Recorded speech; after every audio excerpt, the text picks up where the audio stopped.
And we are staying on top of breaking news. The man accused of trying to storm the White House Correspondents Dinner with guns and knives has officially been charged with the attempted assassination of President Trump. He was in a D.C. federal court earlier today where cameras are not allowed. A local reporter from the Boston Globe was in the room for that event when the shots rang out. 7's Hannah Cotter spoke with him and has more on this security scare. Reporters always want to cover the story, not be the story. But hundreds of journalists found themselves at the center of this one Saturday night, including the Boston Globe's Aidan Ryan.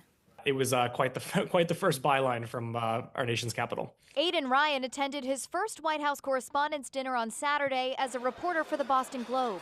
He says he had just finished his first course when he heard a loud noise and saw people dropping to the floor. From my standpoint as someone who covers the media, it was a really fascinating and surreal moment to see a room full of reporters largely in the dark of what happened.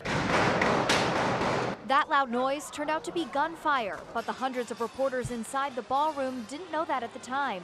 Ryan says those first few moments were chaotic and confusing. We didn't know a lot about what happened. We could only really share what was in the room. And of course, my colleagues and I, we started trying to text other folks and get a sense of what was happening outside and what they were seeing on the news. And in some cases, we heard a lot more about what was happening from our family and friends and other colleagues outside of the room. But we were just trying to do our best to relay what happened. Once Ryan realized he was okay and contacted his parents, the work began. I think in those, first moments, it's really just, instinctively react and protect yourself. And then that's when the questions started to kick in.